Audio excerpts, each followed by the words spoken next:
malamig na tinig ni Aaron John Unay ang umangat sa unang banggaan. Pero pagdating sa back-to-back tapatan, ang kampyon na si Ricky Ferolino pa rin na nakakuha ng mas maraming puntos. Ngayong araw, magtuloy-tuloy kaya ang winning streak ni Ricky? Saksiyan ang kanyang kampiyon journey dito sa Tanghala ng Kampiyon!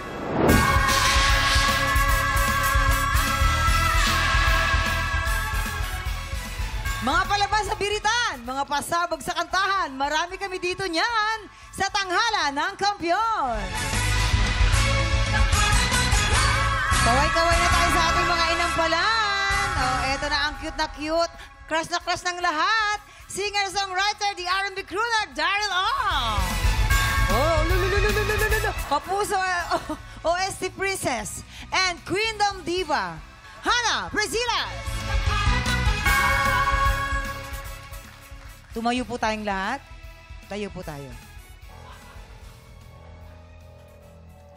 Multi-platinum artist and opium hitmaker, the icon, ang nag-isa, Renz Verano.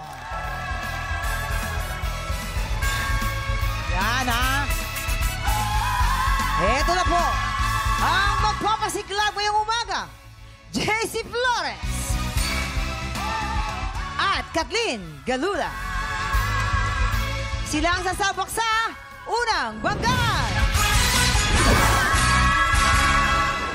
Okay lang po ba pag-usapan na minsan rin ho kayo nagkamali?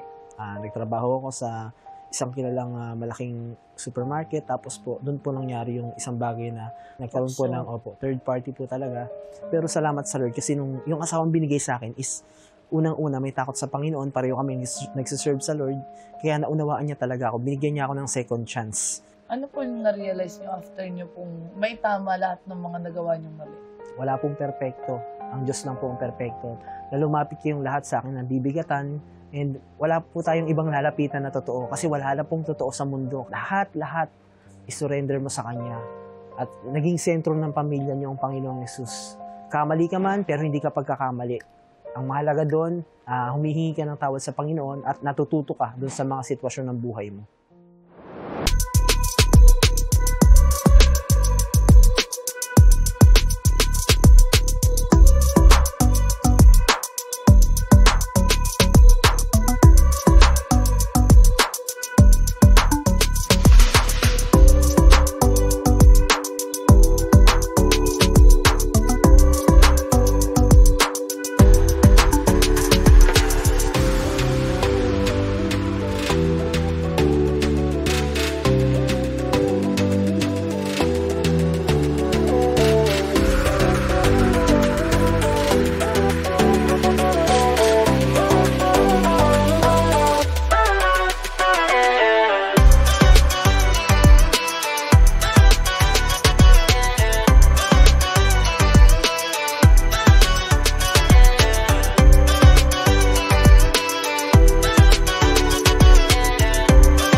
Pinanood mo hanggang sa dulo itong video na ito?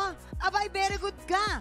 For more happy time, watch more TikTok Lock videos on our official social media pages and subscribe to GMA Network official YouTube channel.